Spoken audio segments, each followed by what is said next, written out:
El agua caía como lágrimas del cielo sobre la Ciudad de México. Esa noche de octubre, Miguel Hernández cerró la cortina metálica de su taller con un suspiro que se perdió entre el rugido de la tormenta. 35 años de vida, y todavía soñaba con que algún día las cosas mejorarían. «Vámonos». «Canela», le dijo a la perra dorada que lo esperaba pacientemente bajo el pequeño techo del taller. «Hoy tampoco vendimos nada». Canela movió la cola, como si entendiera que su amo necesitaba consuelo. Miguel la había encontrado hace 2 años, flaca y asustada. Igual que él se sentía a veces, ahora eran familia. Caminaba hacia su vieja camioneta cuando la vio. Una figura femenina estaba sentada en la parada del autobús, empapada completamente, con la cabeza entre las manos. Lloraba. Miguel podía verlo incluso bajo la lluvia torrencial. «Oiga, señorita», gritó acercándose.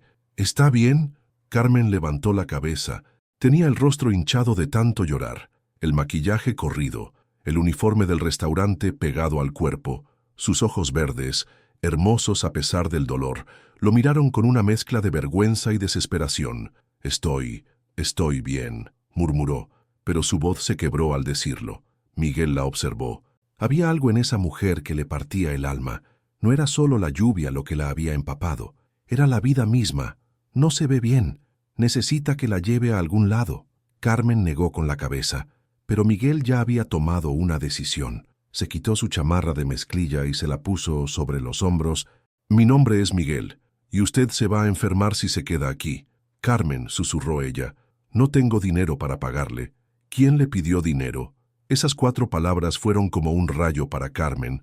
Hacía tanto tiempo que nadie le ofrecía ayuda sin pedir algo a cambio. Se quedó en silencio, estudiando el rostro honesto de este hombre que olía a aceite de motor y tenía las manos callosas de quien trabaja duro. «Véngase, la llevo a su casa». «No tengo casa», se le escapó, y de inmediato se tapó la boca, horrorizada por haber confesado eso.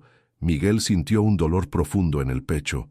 Esta mujer hermosa, que no podía tener más de 30 años, estaba viviendo en la calle. «Entonces vámonos a la mía. Tengo café caliente y unas quesadillas que hizo mi vecina». Carmen lo miró a los ojos. En ellos no había maldad, no había segundas intenciones, solo bondad pura. «¿Por qué me ayuda?» «Ni me conoce». Miguel sonrió por primera vez en días. «Mi mamá siempre decía que los ángeles a veces llegan disfrazados de gente que necesita ayuda. Quizás usted sea mi ángel de hoy». Carmen sintió que el corazón se le partía. Si este hombre supiera quién era realmente, si supiera que venía de una familia que podía comprar su taller 1000 veces, si supiera que su padre tenía suficiente dinero para cambiar la vida de Miguel para siempre. Pero esa noche, bajo la lluvia, Carmen Santana no existía. Solo existía Carmen, la mesera que acababa de perder su trabajo y que tenía un hijo enfermo esperándola en casa. «Está bien», susurró. «Acepto». Miguel sonrió y la ayudó a subir a la camioneta.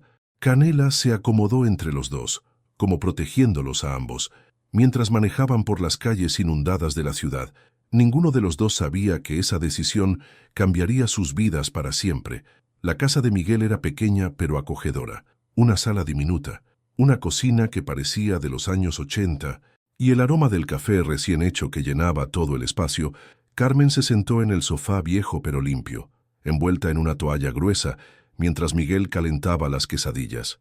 «¿Vive solo?», preguntó Carmen, observando las fotografías en la pared.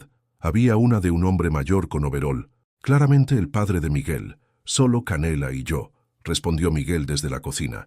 «Mi papá murió hace 5 años, me dejó el taller y muchas deudas, pero también me enseñó que el trabajo honesto siempre da frutos».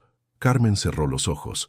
Su padre había sido exactamente lo opuesto, exitoso, poderoso, pero incapaz de entender que el amor no se compra con dinero. «¿Y usted, familia, un hijo?», respondió Carmen sin pensarlo, y luego se mordió el labio. No quería hablar de Mateo. No esa noche. Miguel regresó con una taza humeante y un plato de quesadillas que olían a gloria. «¿Qué edad tiene?» «7 años». Los ojos de Carmen se llenaron de lágrimas. «Se llama Mateo». «¿Dónde está ahorita?» Carmen sintió que el mundo se le venía encima.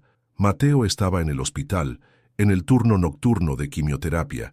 Ella debería estar allí, pero no tenía dinero para el taxi después de que su jefe la despidiera. Con Con mi suegra, mintió. Miguel notó que algo no cuadraba, pero no insistió. Se sentó frente a ella y la observó comer. Carmen devoraba las quesadillas como si no hubiera comido en días, lo cual probablemente era cierto. ¿En qué trabajaba? Mesera en el Rápido, respondió Carmen. Bueno, trabajaba, hoy me corrieron. ¿Por qué? Carmen levantó la vista. Y Miguel vio una furia silenciosa en sus ojos. Un cliente se puso, pesado. Le dije que me respetara. Al gerente no le gustó que una simple mesera le hablara así a un cliente que gasta mucho dinero. Miguel sintió que la sangre le hervía. Hizo bien. Nadie tiene derecho a faltarle al respeto. Esas palabras fueron como un bálsamo para Carmen. Durante 8 años, había vivido siendo invisible, siendo nadie, aguantando humillaciones porque necesitaba cada peso para los medicamentos de Mateo. ¿Y ahora qué va a hacer? Carmen se encogió de hombros. Buscar otro trabajo. Siempre hay restaurantes que necesitan meseras. Miguel la estudió. Había algo diferente en esta mujer, la forma en que hablaba, sus modales, incluso la manera en que sostenía la taza. No parecía alguien que había crecido en la pobreza. ¿Sabe algo de computadoras? Un poco, ¿por qué? Mi taller necesita a alguien que me ayude con la facturación, los clientes, esas cosas. No pago mucho, pero es trabajo honesto. Carmen sintió que el corazón se le aceleraba. ¿Era posible? Este extraño le estaba ofreciendo trabajo después de conocerla hace apenas 2 horas. No me conoce. Podría ser un ratero. Miguel se rió. Canela es muy buena juzgando a la gente y ella ya la adoptó, como si hubiera escuchado su nombre. Canela se acercó a Carmen y puso la cabeza en su regazo. Carmen la acarició y por primera vez en meses sintió algo parecido a la paz. ¿Por qué hace esto por mí? Miguel se quedó en silencio un momento. Hace 3 años, cuando murió mi papá, perdí todo, el negocio, la casa, los ahorros. Estuve durmiendo en el taller durante meses. Un día, don Aurelio, el dueño de la tienda de la esquina, me llevó un café y un bolillo. Me dijo, Miguel, la vida te está probando, no dejes que te venza. Carmen sintió que se le hacía un nudo en la garganta. Ese bolillo me salvó la vida, no solo porque tenía hambre, sino porque me recordó que todavía había gente buena en el mundo. Miguel se levantó y fue a la ventana. La lluvia seguía cayendo, pero menos fuerte. A lo mejor usted es mi oportunidad de ser como don Aurelio para alguien más. Carmen se quedó sin palabras. Este hombre, que claramente tenía muy poco, le estaba dando todo lo que tenía. Y ella, que venía de una familia con millones, nunca había conocido esa clase de generosidad. «Acepto el trabajo», susurró. Miguel sonrió. «Perfecto. Puede empezar mañana». Esa noche, Carmen durmió en el sofá de Miguel, arropada con la manta que él había heredado de su madre. Por primera vez en años, durmió sin pesadillas. No sabía que a unas cuantas colonias de distancia, en una mansión de las Lomas, don Eduardo Santana no podía dormir, pensando en la hija que había perdido por su orgullo, y no sabía que su decisión de aceptar la ayuda de Miguel desataría una cadena de eventos que cambiaría 3 vidas para siempre. Habían pasado 3 semanas desde que Carmen empezó a trabajar en el taller, y Miguel no podía imaginarse la vida sin ella. Carmen tenía una habilidad natural para organizar todo, los expedientes de los clientes, las cuentas por cobrar. Incluso había conseguido 2 clientes nuevos solo con su forma amable de atender el teléfono. Pero Miguel también notaba cosas extrañas. Carmen nunca hablaba de su pasado. Cuando llegaban clientes con autos caros, se ponía nerviosa y evitaba el contacto visual. Y había ocasiones en las que su forma de hablar cambiaba, como si estuviera recordando una educación que había tratado de olvidar. Esa mañana de noviembre, Carmen llegó al taller más tarde de lo normal. Tenía los ojos hinchados de llorar. «¿Está bien?», preguntó Miguel, dejando la llave inglesa a un lado. «Sí, solo. Mateo estuvo malo anoche». Era la primera vez que Carmen mencionaba a su hijo desde aquella primera noche. Miguel sintió que había algo más. «¿Qué le pasa?». «Es grave». Carmen se quedó paralizada. Durante semanas había logrado mantener su historia simple. Era viuda, tenía un hijo, necesitaba trabajo, pero la verdad era mucho más complicada. Tiene leucemia», susurró finalmente. Miguel sintió como si le hubieran dado un golpe en el estómago. «¿Leucemia, Carmen? ¿Por qué no me lo dijo? ¿Para qué? ¿Para que me tuviera lástima?». Miguel se acercó a ella y, por primera vez, le tomó las manos. Carmen sintió una corriente eléctrica subir por sus brazos. «No es lástima, es preocupación. ¿Está recibiendo tratamiento? Carmen asintió, pero las lágrimas empezaron a caer. En el hospital general, pero ayer el doctor dijo que necesita un tratamiento más especializado, algo que cuesta. Se quebró la voz. Algo que cuesta 200,000 pesos. Miguel sintió que el mundo se le venía encima. 200,000 pesos era más dinero del que él había visto junto en toda su vida. Carmen, escúcheme, vamos a encontrar la manera. Hay programas de gobierno, fundaciones, ya intenté todo. Sollozó Carmen. Todos los programas tienen lista de espera de 2 años. Las fundaciones piden referencias que yo no tengo. Y el tiempo se nos está acabando. Miguel la abrazó y Carmen se desplomó contra su pecho. Era la primera vez en años que tenía el hombro de alguien donde llorar. Lo que Carmen no le dijo a Miguel era que había una persona que podía solucionar todo con una simple llamada. Su padre, don Eduardo Santana, tenía conexiones en los mejores hospitales privados del país. Tenía dinero suficiente para comprar el tratamiento más avanzado del mundo, pero para eso, Carmen tendría que humillarse. Tendría que rogar perdón por haber elegido el amor sobre el dinero, y no estaba segura de poder hacerlo. «Hay algo más», murmuró Carmen contra el pecho de Miguel. Miguel se separó para mirarla a los ojos. «Dígame». Carmen respiró profundo. Era hora de contar al menos parte de la verdad. Mi familia tiene dinero, mucho dinero, pero me desconocieron cuando me casé con Roberto, el papá de Mateo. Miguel frunció el ceño. ¿Por qué? Porque Roberto era maestro de escuela, pobre. Mi padre quería que me casara con alguien de nuestra clase social. Carmen no mencionó que su clase social significaba millones de pesos, mansiones en las lomas y poder político que llegaba hasta Los Pinos. ¿Y ahora no han intentado contactarla? Carmen negó con la cabeza. Para mi padre, yo morí el día que me casé con Roberto, y cuando Roberto murió en el accidente, bueno, ya era demasiado tarde. Miguel sintió una rabia profunda hacia esta familia que había abandonado a Carmen cuando más los necesitaba. ¿Su padre sabe que tiene un nieto? No. Y si se lo dice, si le cuenta lo de Mateo, Carmen se rió amargamente. Mi padre es un hombre muy orgulloso, Miguel, muy poderoso. No perdona y no olvida, pero también se quedó callada, porque lo que iba a decir era, también ama a la familia por encima de todo. Y si supiera que tiene un nieto enfermo, movería cielo y tierra para salvarlo.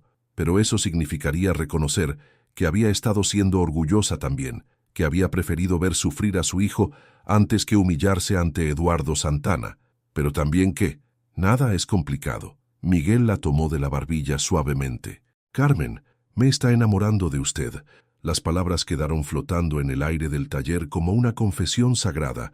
Carmen sintió que el corazón se le paraba. Miguel, no me diga nada ahora. Solo quiero que sepa que no está sola, que vamos a sacar adelante a Mateo juntos. Carmen cerró los ojos. Si este hombre maravilloso se estaba enamorando de una mentira, de una versión incompleta de quién era ella realmente. Hay cosas de mí que no sabe, susurró. Todo el mundo tiene pasado, Carmen. A mí me importa quién es usted ahora. Esa tarde, mientras Miguel reparaba un motor, Carmen tomó una decisión que la aterrorizaba. Sacó su teléfono celular y marcó un número que no había marcado en 8 años. Bueno, papá, soy Carmen. El silencio del otro lado fue tan profundo que Carmen pensó que la llamada se había cortado. ¿Carmen? ¿Mi Carmen está muerta? Papá, tengo un hijo, tu nieto, y se está muriendo. Otro silencio. Necesito verte. Don Eduardo Santana cerró los ojos en su oficina de Polanco. Durante 8 años había soñado con escuchar la voz de su hija, pero no así, no cuando su orgullo había construido murallas tan altas que ya no sabía cómo derribarlas. ¿Dónde?, preguntó finalmente. Carmen le dio la dirección del hospital. Mañana a las 7 de la noche en la cafetería. Carmen, yo. Pero Carmen ya había colgado. Miguel la vio guardar el teléfono con manos temblorosas. ¿Todo bien? Carmen asintió, pero por dentro sabía que acababa de abrir una puerta que podía destruir lo único bueno que había encontrado en años. La puerta que la conectaba de nuevo con un mundo que había jurado olvidar. Don Eduardo Santana llegó al Hospital General en su Mercedes negro, pero se quedó en el estacionamiento durante 15 minutos tratando de controlar los nervios. Tenía 62 años. Había construido un imperio de la nada. Había enfrentado políticos corruptos y competidores despiadados, Pero nada lo había preparado para este momento. Ver a su hija después de 8 años, Carmen llegó en pecero, con el uniforme del taller manchado de grasa y el cabello recogido en una cola de caballo simple. Cuando Eduardo la vio caminar hacia la cafetería, sintió que se le partía el corazón. Su princesa, su niña hermosa, se veía demacrada, cansada, vestida como la gente pobre. Carmen lo vio sentado en una mesa del fondo y sintió que las piernas le temblaban. Su padre se veía más viejo, más canoso, pero conservaba esa presencia imponente que la había intimidado toda su vida. Se sentaron uno frente al otro sin decir palabra durante casi un minuto. «Te ves, ama, diferente», dijo Eduardo finalmente. «8 años de pobreza cambian a cualquiera», respondió Carmen sin amargura, solo con cansancio. Eduardo sintió la puñalada en el pecho que merecía. «¿Dónde está mi nieto?» «En el 5º piso, recibiendo quimioterapia». «¿Cómo se llama?» «Mateo Roberto Morales Santana». Eduardo cerró los ojos al escuchar el apellido de Roberto, pero asintió. «¿Qué necesita?» Carmen se sorprendió por la pregunta directa. Había esperado reproches, gritos, preguntas sobre por qué había tardado tanto en llamarlo. «Un trasplante de médula ósea. Hay un hospital en Houston que puede hacerlo, pero cuesta 200,000 pesos, sin contar los gastos de...» «Ya está». Carmen lo miró confundida. «¿Qué? El dinero ya está autorizado. Mañana temprano tendrás la cuenta con los fondos necesarios». Carmen sintió que se mareaba. «¿Así de fácil?» Eduardo la miró con ojos que se llenaron de lágrimas. «Carmen, durante 8 años he vivido con el infierno de haber perdido a mi única hija por mi maldito orgullo. ¿Crees que voy a dejar que pierda también a mi único nieto?» Carmen comenzó a llorar. «Papá, yo... No, déjame hablar primero». Eduardo se inclinó hacia adelante. Fui un idiota orgulloso y ciego. Roberto era un buen hombre, ¿verdad?» Carmen asintió, incapaz de hablar. «¿Él te hacía feliz?» «Sí». «Entonces fui doblemente idiota. ¿Me perdonas?» Carmen se quebró completamente. 8 años de rencor, de dolor, de lucha, se desplomaron en ese momento. «Perdonarte, papá. Yo también fui orgullosa. Podría haberte llamado cuando Roberto murió. Podría haberte pedido ayuda cuando Mateo se enfermó, pero preferí que sufriéramos antes que darte la razón».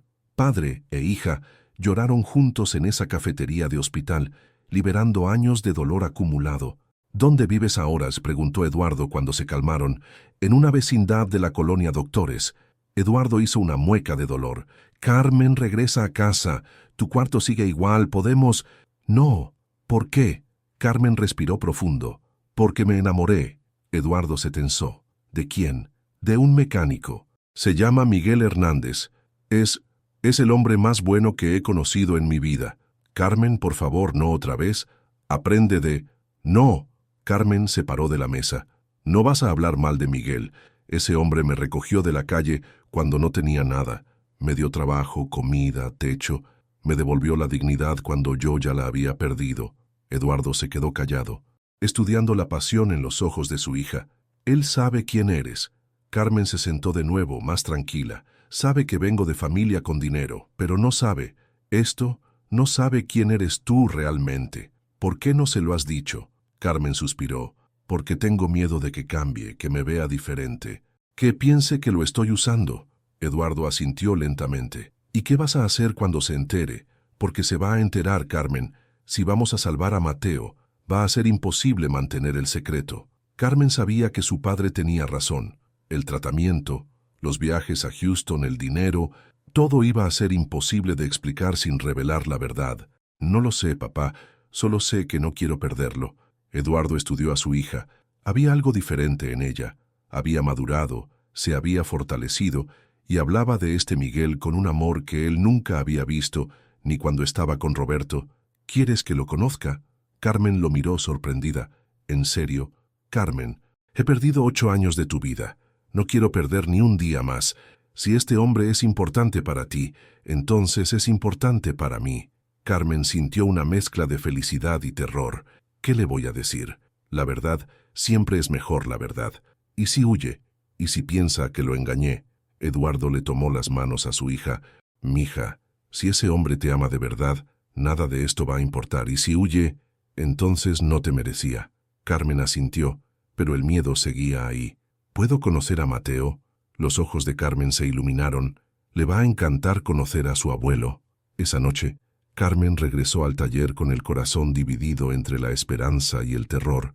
Miguel la estaba esperando con la cena lista. ¿Cómo le fue con su familia?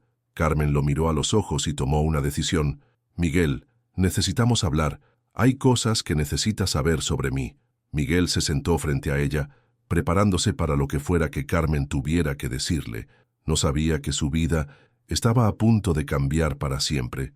Mi nombre completo es Carmen Santana, comenzó Carmen con la voz temblorosa. Mi padre es Eduardo Santana, dueño de Constructora Santana. Miguel frunció el ceño. Todos en México conocían ese nombre. Constructora Santana había construido la mitad de los centros comerciales y torres de oficinas de la ciudad. ¿Su padre es don Eduardo Santana, el millonario? Carmen asintió sin poder mirarlo a los ojos. Migue, yo vengo de esa vida. Crecí en las lomas, fui a escuelas privadas, viajé por Europa. Miguel se levantó de la silla bruscamente. Me está diciendo que es millonaria. Era ya no, mi padre me desconoció cuando... Carmen, Miguel se pasó las manos por el cabello. ¿Por qué no me lo dijo? Porque tenía miedo de esto, de que me viera diferente. Miguel caminó por la pequeña sala, procesando la información. Durante semanas he estado sintiéndome mal, porque no puedo darle más, preocupándome por cómo vamos a pagar el tratamiento de Mateo. Y resulta que usted viene de una familia que puede comprarse un hospital completo. Miguel, por favor, escúcheme. ¿Qué más me mintió? Su hijo sí existe. ¿Realmente está enfermo o eso también es mentira? Carmen se paró de golpe, con los ojos llameando de furia. No se atreva a dudar de la enfermedad de mi hijo. Miguel se quedó callado ante la fuerza de su reacción. Mateo está internado en el Hospital General en este momento, recibiendo quimioterapia. Roberto, mi esposo, sí murió. Mi padre sí me desconoció. Y yo sí he estado viviendo en la pobreza durante 8 años. Las lágrimas corrían por su rostro. La única mentira fue no decirle quién era mi familia. Pero todo lo demás es verdad. Miguel se sentó de nuevo más calmado pero todavía herido. ¿Por qué ahora? ¿Por qué me lo dice ahora? Porque hoy vi a mi padre, porque va a pagar el tratamiento de Mateo y porque no quería que se enterara por otra persona. Miguel sintió como si le hubieran dado una patada en el estómago. Ah, ya veo, ya no me necesita. Papá millonario regresó a rescatar a la princesa. No es así. No, Carmen. Yo le ofrecí mi vida, le ofrecí lo poco que tengo. Estaba dispuesto a vender el taller para ayudar con el tratamiento de Mateo. ¿Y para qué? Para ser el idiota que no sabía que estaba enamorado de una millonaria. Carmen se acercó a él y trató de tomarlo de las manos. Pero Miguel se apartó. Miguel, por favor, lo que siento por usted es real. Lo que hemos vivido es real. ¿Es real? ¿O era su manera de experimentar cómo vive la gente pobre? Esas palabras fueron como dagas para Carmen. Eso no es justo. ¿Sabe qué no es justo? Que me haya dejado enamorarme de alguien que no existe. Miguel fue hacia la puerta. Fangel, ¿a dónde va? A caminar, necesito aire. ¿Y nosotros? ¿Y lo que sentimos? Miguel se detuvo con la mano en la manija. No sé, Carmen. No sé si lo que siento es real o si me enamoré de una fantasía. Salió de la casa, dejando a Carmen sola con Canela, que se acercó a consolarla, como si entendiera que su mundo se había desplomado. Carmen lloró durante horas. Había pasado de la felicidad de reconciliarse con su padre al terror de perder al hombre que amaba, todo en un día. Mientras tanto, Miguel caminaba por las calles oscuras de la colonia, luchando con emociones que no sabía cómo manejar. ¿Había sido todo mentira? La mujer vulnerable que encontró bajo la lluvia era solo una actuación. ¿Carmen realmente lo amaba? ¿O había sido solo una aventura temporal? Pero también recordaba cosas.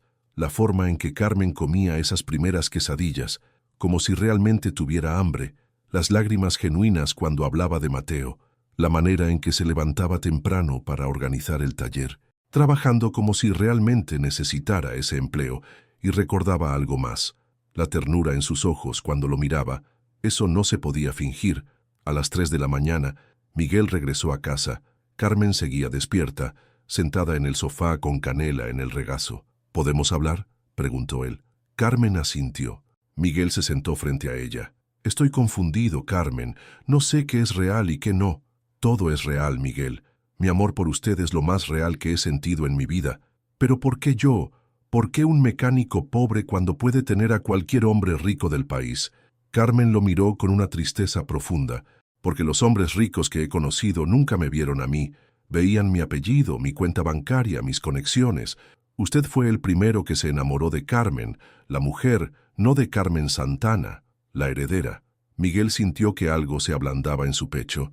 De verdad, Miguel, cuando usted me encontró bajo la lluvia, yo no tenía nada, era nadie. Y aún así me ayudó, me dio trabajo, me ofreció su corazón. ¿Cree que eso no significa todo para mí?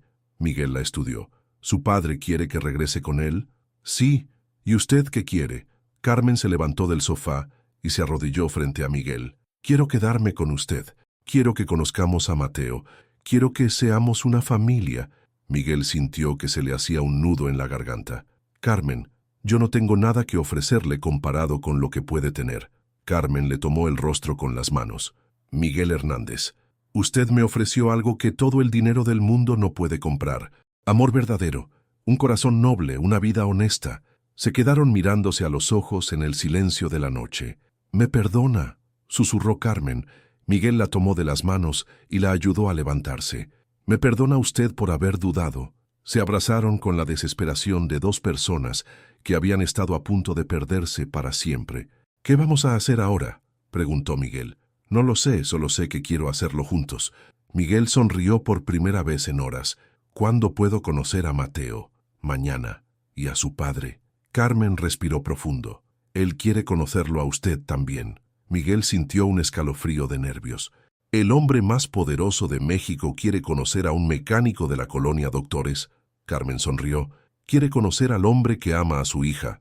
Esa noche durmieron abrazados, sin saber que don Eduardo Santana había estado despierto toda la noche también, investigando todo lo que podía sobre Miguel Hernández, y lo que había descubierto lo había sorprendido profundamente. El día siguiente cambiaría la vida de los tres para siempre. Miguel se vistió con su mejor camisa y llegó al hospital con un ramo de flores para Carmen y un carrito de juguete para Mateo. Sus manos temblaban, no solo por conocer al niño, sino porque sabía que don Eduardo estaría allí. Carmen lo esperaba en la entrada del hospital, radiante a pesar de sus ojeras. «¿Listo?», preguntó ella. «¿Se puede estar listo para conocer al nieto de uno de los hombres más poderosos del país?» Carmen se rió y le tomó la mano.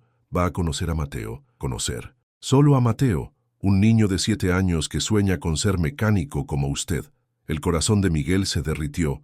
Subieron al 5º piso y Carmen lo llevó hacia una habitación privada. Dentro, un niño delgado pero de ojos brillantes estaba jugando con un tablet. Junto a él, un hombre mayor vestido con traje elegante lo observaba con adoración. «Mateo», dijo Carmen, «quiero presentarte a Miguel». El niño levantó la vista y Miguel vio inmediatamente los ojos verdes de Carmen en ese rostro pálido pero hermoso. «El mecánico. Mamá me contó de usted. ¿Es cierto que puede arreglar cualquier carro?» Miguel se acercó a la cama, completamente conquistado. «Bueno, no cualquiera, pero lo intento». «Te traje algo», le dio el carrito.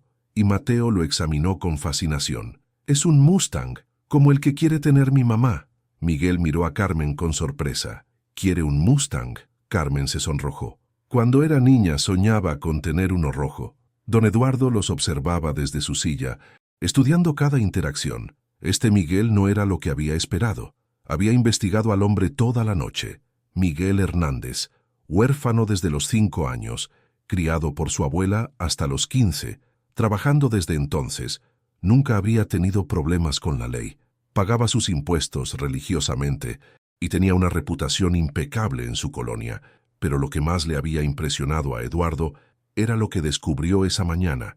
Miguel había vendido secretamente su camioneta para juntar dinero para el tratamiento de Mateo. El dinero estaba depositado en una cuenta de ahorros con el nombre de Carmen. Este hombre había estado dispuesto a sacrificar su único medio de transporte por un niño que apenas conocía. «Miguel», dijo don Eduardo finalmente. Miguel se tensó y se volvió hacia él. «Don Eduardo, ¿podemos hablar en privado?».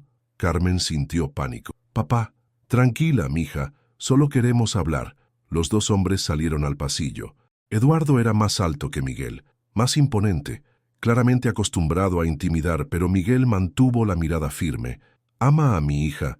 La pregunta directa tomó a Miguel por sorpresa. Con todo mi corazón, a pesar de sus mentiras. Don Eduardo, con respeto, Carmen nunca me mintió sobre lo importante.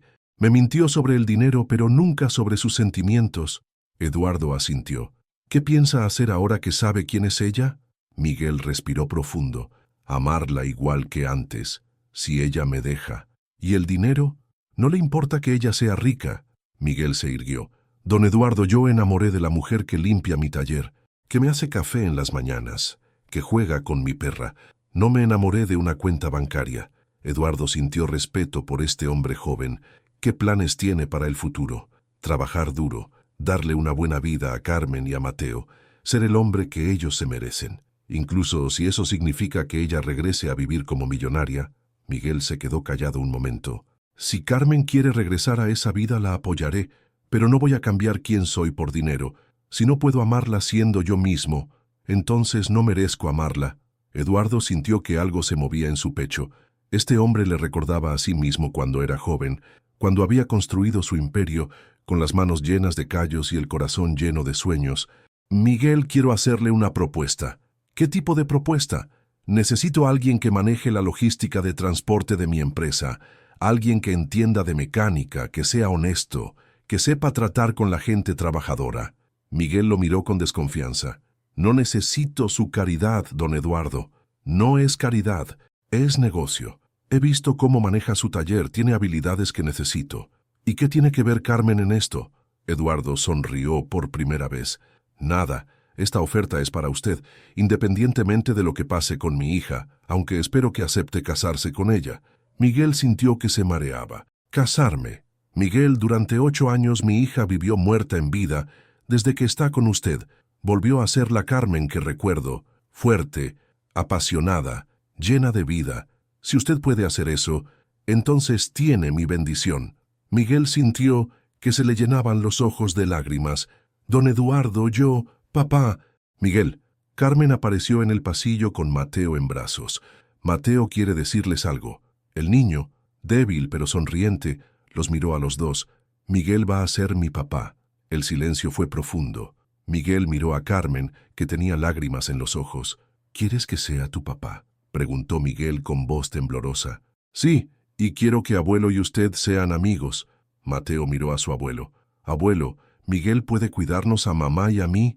Eduardo sintió que el corazón se le partía de emoción. Solo si promete quererte mucho. Miguel se acercó a Carmen y Mateo. Carmen Santana quiere casarse con un mecánico de la colonia Doctores.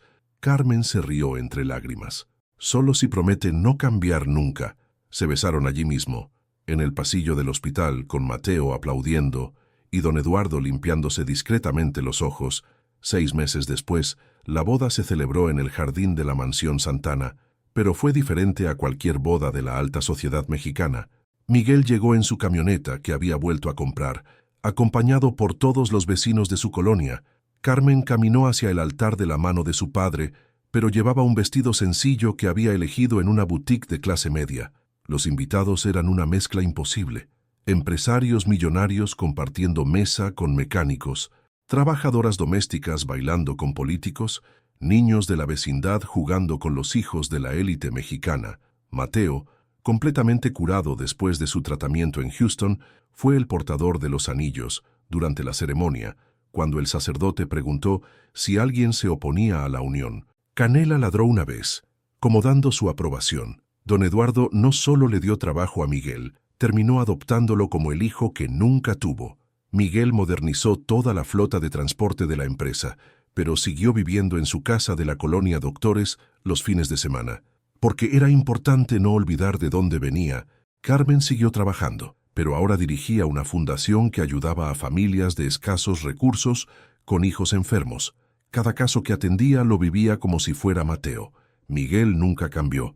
Siguió levantándose temprano, siguió oliendo a aceite de motor, siguió siendo el hombre noble que encontró a una mujer llorando bajo la lluvia y decidió ayudarla sin pedir nada a cambio.